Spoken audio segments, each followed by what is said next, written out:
President Carter, you probably had a more open administration and held more presidential news conferences than any president since FDR. Do you think you overexposed yourself on television? After I'd been in office for 2.5 years, we had a long reassessment of my relationship with the press. We were quite disturbed about it, and one of the unanimous pieces of advice that I got from many sources was to cut down on my exposure to the press. So after that time, we reduced the number of presidential press conferences. We had been doing it every 2 weeks, and I think it was good advice. Now, did you switch from the afternoon format to the evening format at that time?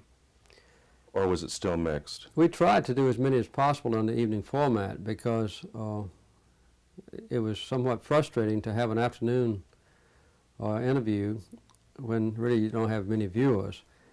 And then in the evening for the news program, instead of having my voice on the screen answering the crucial questions, I would be on the screen as a talking head with my mouth moving, and the TV commentator would be explaining to the public either what I said or what I should have said or what the commentator thinks I should have said. So we tried to circumvent the commentary and go directly to the people in the evening, but that's such valuable TV time that we understood there had to be some substantial news content, a matter of major event or something, before we could go to the evening format regularly. What was the prime consideration that made you change your mind concerning your exposure via television?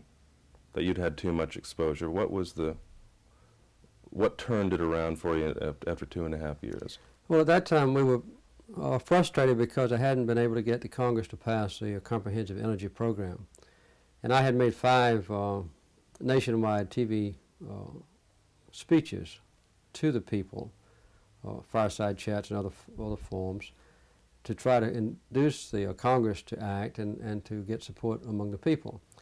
But I think I was just trying too much to go directly to them. So as a result of that, we reassessed what we were doing. I made one additional major speech following a session at Camp David. We had a very high viewing audience, and it was the most favorable reaction that we ever got to any speech. The press named it the malaise speech, but I never used that phrase. It was a speech designed to tell the people that although they had lost confidence in government because of Watergate, the assassinations of John Kennedy, Bobby Kennedy, Martin Luther King Jr., the CIA revelations, the Vietnam War, that only the people working in harmony with the government could accomplish great things. And I thought the energy crisis, where we were overusing energy, was a major test for us. And the response to that was electric and very positive. And as you know, the Congress then passed this legislation. But we felt until that time that there was just too much of me on television. Well, you mentioned your energy addresses, and I was going to get to that later, but I think I'll address it now. In the your first 2.5 years in office, you did make several addresses warning about the threat of excessive oil imports. Yes. And the threat that posed to national security. And once OPEC doubled its prices and Iran lowered its exports following the fall of the Shah, spot shortages in gas lines began forming in the United States. By the summer of 1979, and the spring and summer of 1979, it was almost impossible to read a newspaper story or see a television broadcast relating to your presidency without hearing references to your incompetence, impotence as a leader, or ineffectualness as president. Yet my review of the record, up until that point in your presidency, your accomplishments seemed significant. The Camp David Accords, the Panama Canal Treaty, formalization of diplomatic relations with China, and so on. How do you explain the difference between your actual accomplishments and the public perception that you were unable to lead or not an effective leader? Well, I think that impression was induced by the press coverage. And as you know, the press moves in flocks. I mean, once a theme begins about me or Nixon or Ford or Johnson or Reagan or any other president, then there's a tendency for the entire press corps, the substantial portion of them, to pursue the same goal. I think the the image of impotence came because I had emphasized the energy program so heavily throughout my first 2.5 years, and the Congress had not taken final action on it. I was equally frustrated and equally disturbed with the Congress, but instead of projecting it as a crucial need for our nation, the press coverage was primarily about a confrontation between me and the Congress, the disputes that continued, frustration, impotence, and so forth. So that's one reason we backed off from having so much press coverage, reassessed what we were doing, and I think then after that we're much more effective, at least in getting the Congress to pass energy legislation. But to summarize, I think the impotence thing primarily was engendered by the lack of success in those first 2.5 years in Congress passing the energy legislation. How would you characterize the way in which your personality, manner, and style were presented by the news media, and particularly television news? Well, I'm an engineer by training, and I think attitude. I've had some scientific background. I'm a business manager, having started my own business and so forth. And I ran the Oval Office and the White House and my duties as president, the federal government under my purview, as I would a business. I worked at it hard. I studied the key elements of it. When things were directly on my shoulders, a particular crisis or a major subject, I mastered the details. I was cross-examined. It was kind of like a game, I think, in the presidential press conferences, and there was always a tendency on the part of the press to try to find some question which I could not answer or find me making a mistake, which I enjoyed. But I think this was a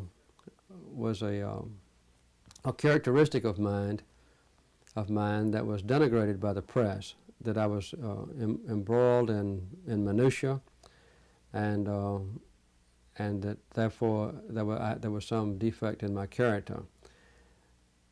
I never felt that way, and I don't think the criticism or analysis is justified. When I was dealing with Brezhnev on the SALT II Treaty, or dealing with Begin and Sadat on the Camp David and Mideast peace process and so forth, I didn't have to turn around to my aides and say, would you please explain to me what we're doing? I tried to understand it myself. I think that's part of the problem, and I felt sometimes very bitter toward the press. But in more historic terms, I don't think the press was more unfair to me than they were to Ford or to Nixon or to Johnson or to Truman. And I doubt if they were more unfair to me than they will be to Reagan during his last 2 years. He had a long honeymoon with the press when there was very little criticism of him, but I predict that the criticism will come. Well, does television news trivialize the actions of presidents and role type and stereotype? Yes, I think that's inherent in the process, where you can only have 25 or 35 seconds on the evening news to cover the average major act of a president during that particular day. There's a more extensive coverage of international crises, and on occasion there's some in-depth analysis of the news. But yes, I think so, and the press is inherently responding to the public's interest, not in achievements but failures, not in cooperation but disagreements, not in consistency but inconsistency, not in successes but mistakes. So I think the inclination of the press is to publish interesting events that titillate the viewers or the readers or the listeners. It's inherent in the process. I wouldn't want to change it. I think the press ought to probe for the fallacies and explain the differences in debates and the failures. I'm not criticizing, but that does tend to distort the prime elements of major policies that a president must face. After 2 years in office, it seems to me that the press get bored with the character or the personality of the president. They start opening up targets of opportunity for exploitation. the backbiting, kind of cultivating backbiting with the staff and this kind of thing. Does the cynical, negative, and jaundiced reporting that seems to develop in the last half of the second year or beginning of the third year contribute to a kind of paralysis in the institution of the presidency? Well, I wouldn't blame the press for any paralysis that does develop in an administration, but the main thing that a president has to put programs into effect and to achieve success is the understanding and the trust and therefore the support of the public. And when the programs are not explained well through the press to the people, and when the president is criticized personally or his fallibilities are emphasized, and all of us have fallibilities, then the press tends to turn the public away from supporting the president. This is a pattern that I think has been repetitious in almost every administration. One thing that also occurs with the public is that there's an over-expectation when a new president is elected that all the world's problems are going to be solved because of the miraculous insight and knowledge and effectiveness of the newly elected officer. Then when that officer becomes president, moves into the Oval Office, there's a slow, growing, inevitable realization that there are no magic answers to intransigent, long-standing problems, and that there are no easy solutions to the questions that have faced presidents for many terms. So there's a disillusionment there, and the public and the press share that sense of disillusionment. Ordinarily it sets in at the end of a second year, then the third year, and then of course the fourth year is devoted to an election. Many of your challengers in the 1980 campaign castigated you for making OPEC the scapegoat for the rising domestic inflation. Was OPEC really the villain you made it out to be, or were there other significant contributing factors? OPEC was the primary villain because the inflationary pressures that resulted from oil prices more than doubling in 1 year were worldwide. The wholesale price index increased more, for instance, in France, Italy, even Germany, Japan, than they did in the United States. But each nation's citizens think that the woes of an inflationary wave are unique problems for them and don't apply to other countries. And of course that's true in our nation as well. But there's no doubt that the actions of OPEC and the unwarranted doubling of, more than doubling of oil prices in that short period of time did contribute to inflationary pressures on a worldwide basis. It seems that a challenger in a presidential campaign is able to make it through the campaign relatively unscathed, while an incumbent president must weather a withering assault upon his record, his character, and his personality. Independent media studies indicate that you had the worst television news coverage out of all the presidential candidates in 1980. Is it possible for an incumbent president to win re-election in a television age? It's difficult. I wouldn't say impossible. I've seen those scholarly analyses that show, for instance, that the independent candidate, John Anderson, was treated as a hero by the press. The man he didn't have a party, he never had a convention, he never won a primary contest, he never won a caucus, he never gained any delegates, through the electoral process to amount to anything.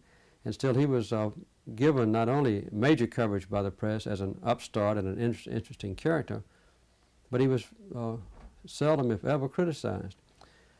President Reagan, then governor, according to those analyses, which I'm sure you've read and seen, was also treated very favorably by the press, not quite as well as Mr. Anderson. And I was castigated almost unanimously by the press, I guess because I was an incumbent. And it's something that you just have to live with. You're responsible for what's happening. You're responsible not only for the achievements that benefit the people, but also for the current topical problems. And of course the problems are the things that are emphasized. During the 1980 campaign, the media called you mean. And for someone who's supported human rights and equal rights and it seems to permeate every bone in your body. Where did that come from? I know the Atlanta speech at Ebenezer Baptist Church had something to do with it, Sure. but how did that stick? Because it just, in your fourth year, that just seemed to come out of nowhere. Well, I don't want to resurrect all the issues of the 1980 campaign, but what President Reagan was saying was very disturbing to me. He was rejecting not only SALT II, but SALT I, the Limited Test Ban Treaty, and all the previous agreements to control nuclear weapons. All of his predecessors, including Republicans and Democrats, had tried to control the proliferation of nuclear weapons. President Reagan was denigrating that particular effort and saying, for instance, that it was no concern of ours if Iraq had atomic bombs. We had normalized relations with China because of my actions and those of President Nixon. President Reagan was saying we needed to cast our lot back with Taiwan and abandon China. He was saying how little concern he had for environmental quality or the protection of public lands and so forth, things that were very deeply concerning to all of us. The press didn't emphasize those things at all. And I thought it was crucial that the American public realize what Governor Reagan was saying and what he was promising. So I tried to get my wife and Vice President Mondale and others to emphasize the serious matters that President Reagan was professing to espouse, which turned out to be sincere. But when they made a speech on the subject, those speeches were generally ignored. So it finally fell to me to point out my concerns about President Reagan's promises, Governor Reagan then.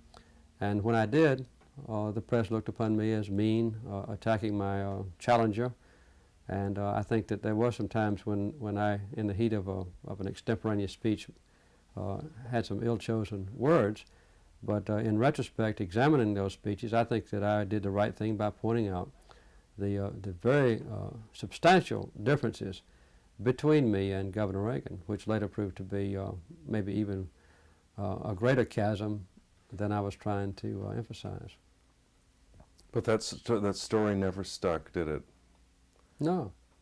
It's like no one believed that he was going to do these things. That's true. You know, when somebody claimed the ability to reduce taxes by hundreds of billions of dollars, increase defense spending by hundreds of billions of dollars, and at the same time balance a budget, to me it seemed like a fairy tale or ridiculous. But Governor Reagan claimed these things to people, and apparently the press believed him, and it was only a year or so after he became president and actually put these promises into effect that the consequences of so-called Reaganomics became evident. But I can't deny that all political candidates make promises.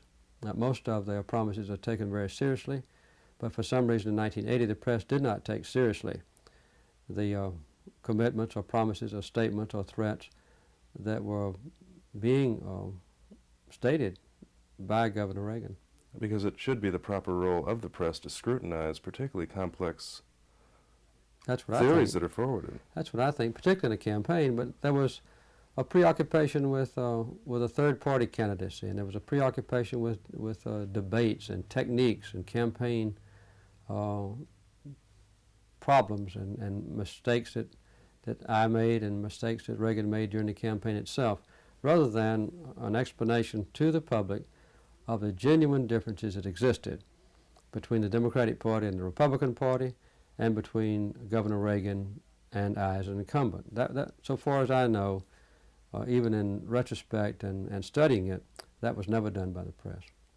I'd like to move on to polls, which I'm concerned about in our system. Are presidents, candidates, and the press prisoners of public opinion polls? To some degree, because they fairly accurately, with a modicum of error inevitable, present the relative standing in public opinion between an incumbent president and potential challengers. and between major candidates as an election day approaches. For instance, after the conventions in 1980, the Democratic and Republican conventions, I was always behind, but I sometimes approached just 1 or 2 percentage points to being equal. And obviously we studied the polls, but as you know, if you say you've read the book I wrote, many of the things that I tried to do as president were known ahead of time, not to be popular and not to be designed to increase my popularity in the public opinion polls. But any politician who claims that he or she doesn't pay attention to the public opinion polls is misleading you, I think. Have you noticed a direct correlation between your actions, statements, and appearances and your standing in public opinion polls in specific events or speeches or press conferences, for instance? Like the next day or 2 days later?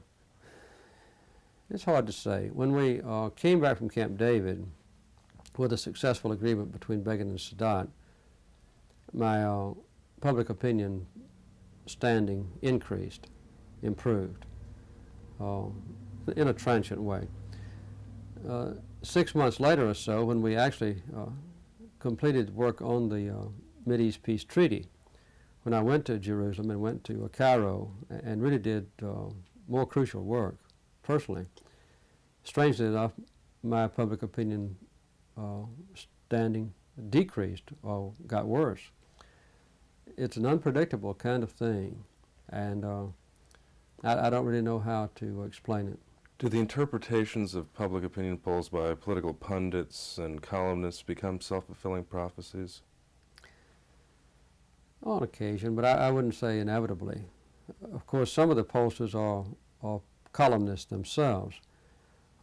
Gallup, Roper, and others, when they complete a public opinion poll, they sell the column, including the poll data, to the newspapers on a syndicated basis. So the commentary and the pollster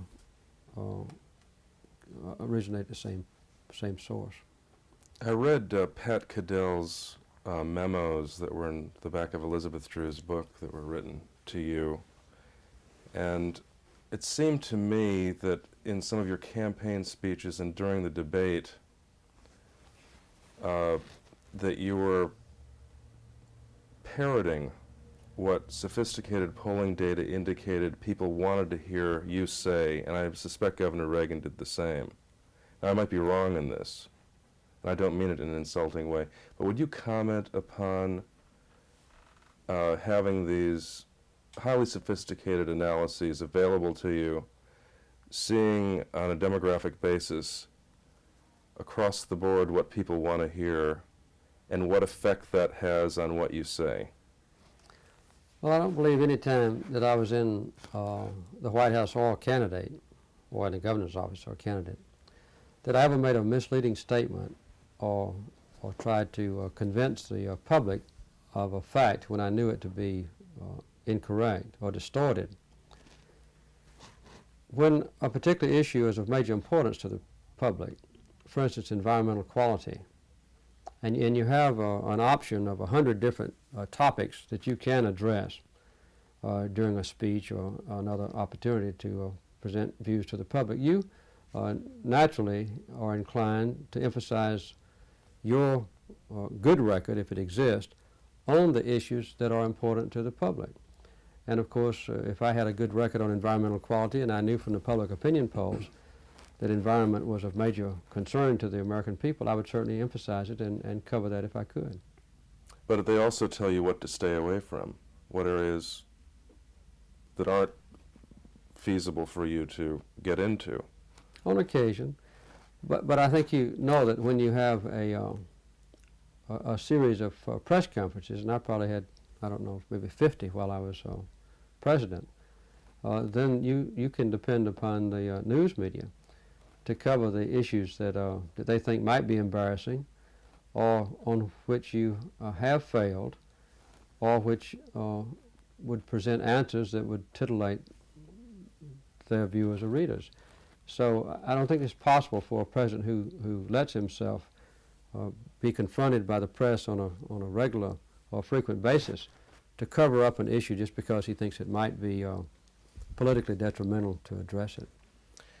There's a TV game show called Family Feud, which you may have seen, in which the contestant who guesses what the majority of a sample chose as the correct answer to a question wins the game, irregardless as to whether or not the answer is accurate or the best answer. Getting back to Cadell's memos, he indicated, or said something along these lines, that whichever candidate defines the election contest will win. Are presidential politics turning into a national game show in which the only message that gets through is one that is either mean or devoid of complexity? No, I don't think so. I've never seen the particular television program that you mentioned. But when a pollster tells his client that the candidate who defines the issues for the nation is the one that's going to win, I think that's a very profound and a very accurate statement. In my acceptance speech to the Democratic National Convention, the thrust of it was that we had two roads to follow. One was a road that I had been pursuing and would continue to pursue on the one hand. The other road was options quite startlingly different that President Reagan would offer to the American people in domestic and international affairs. And in that effort, and subsequently in campaign speeches around the nation, I tried sincerely to define the issues that existed between me and him as my challenger, and between the Democratic Party and the Republican Party, at least the Democratic Party as represented by me. But yet everyone seemed to say after the election that it was his one sentence during the presidential debate, which was the sentence that defined the election: "Are you any better off than you were 4 years ago?" Do you think that was true, or do you think that that's just... It was one of the factors. The public is always searching for, and some candidates are always eager to provide, an extremely simplistic analysis of very complicated problems and issues. And Governor Reagan, during the campaign, had a great ability as an actor, as a communicator, to present things in a simple way, which is very attractive. Because when people are frustrated or when they are doubtful, when the world situation seems to be pressing upon them in an insoluble fashion with problems, and then you have a major candidate who says, "This is all very simple, I've got the answer, and here it is in a phrase," that's politically attractive. And I think to that extent, his comments were very effective. But there were other intransigent problems, the hostage crisis, the OPEC inflation rates and so forth, a divided Democratic Party, that I think were much more significant in the long run than the turn of a phrase. In every presidential election since 1960, the percentage of registered voters who actually vote has fallen in each succeeding presidential election. This decline has paralleled the emergence of television news, or it seems to have. Is television engendering voter apathy and indifference about our ability to make a difference as voters by subliminally reinforcing the notion that our choice for president is either a choice between a fool, a scoundrel, or someone who can't win, or some variation on that kind of theme? It's hard to say. I'll answer that. I don't know why the voter participation has dropped off so precipitously. Actually, it's been kind of a steady downward trend. I think there are two reasons. One is that the public is not adequately acquainted with sharp differences between the candidates' philosophies when they do exist, because the press doesn't present things in that way. The press is more interested in the superficialities of a campaign, how the campaign is conducted, debates, and so forth. And secondly, I think now public figures are criticized almost unanimously. And the public generally gets the idea by the time the election comes around that neither of these people of the two major candidates is really worthy of my enthusiastic support. Those are just two generalities, but I think they do have some substance. And what is that a function of? I think television is one culprit in that, because of the limits on time for coverage, such brief snippets of the news or character analysis or an assessment of issues come forth to the public's mind. And when you get a series of these very brief summaries of complicated events, that does tend to distort and maybe to discourage the public, and I think would tend to minimize differences between candidates, and also convince the public that neither of the candidates is really worthy of enthusiastic support. May I ask how we're doing on time? The time, they keep signaling me that the time's up. Yeah, I've got Can I get a couple more in? I think we've been a little over 30 minutes already. You can do one more if you like, but I've got somebody else waiting for me at the house. Okay.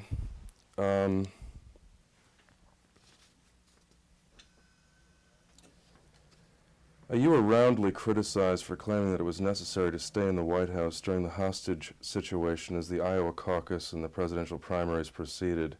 How do you answer the charge that you used your office and the Rose Garden strategy to defeat Senator Kennedy in the 1980 presidential primaries, and specifically what all the reporters I spoke to cited was your April 1st, 7:15 a.m. address in the Oval Office? Can you talk about that and describe what happened there and how that was misinterpreted and what was actually going on? Well, I think staying in the Oval Office or the White House to a major degree throughout the hostage crisis was not politically advantageous. At first it was, but later I think it was a politically disadvantageous decision that I took. I've described in quite some detail what occurred on April the 1st, when we had an agreement worked out with the president of Iran, Bani Sadr, and with the foreign minister, Gobsadeh, that the hostages would be released, and that we had an agreement, and that early that morning, about 5 o'clock American time, Eastern Standard Time, he was going to make a speech with a key coded paragraph in it. He did indeed make that speech, and of course I made the announcement to the American people on that morning. The press subsequently decided that we had orchestrated that particular arrangement with President Bani Sadr to try to influence the primaries. The fact is that the primary that was held that day in Wisconsin, I believe, I was running 2-to-1 ahead of Kennedy in that primary anyway. And I had no control, no direct control, over what morning Bani Sadr was to make his speech. It was originally scheduled to be 24 hours earlier, but they sent us word from Iran that because of some circumstances I don't recall now, the speech would be delayed a full day. But we got up that morning, the Secretary of State and I, the Vice President and others, to get an English translation of the Persian speech that was made in Iran. And as soon as we were convinced of the facts, I divulged those facts to the American people. We had no idea about, no concern for, no plans for there to be any political connotations to it. Because as the election date approached, November 4th, Sure. and the hostage story took on a life of its own, remembering all the candidates had refused to use the hostage issue for political gain at that point, the story took on a life of its own, which just overwhelmed the campaign. Well, I wouldn't say overwhelmed, but it was one of the factors. But that was typical of the 1980 year. Some of the things that the press did I liked a good bit. Some of them that they did, I deplored. But as I said earlier, I don't have any feeling that the press treated me any worse than they treated most of my predecessors. And I think every incumbent president wishes that he had much more control over the press, or that the press emphasized his achievements, didn't emphasize his mistakes and failures, and would devote more time to the substance of the news rather than to the superficialities. Those are my feelings, but objectively, I can say that I wouldn't want to change or to control or to take away the freedom of the press to report the news and to assess the incumbent presidencies as they have in the past. I think it's a good thing.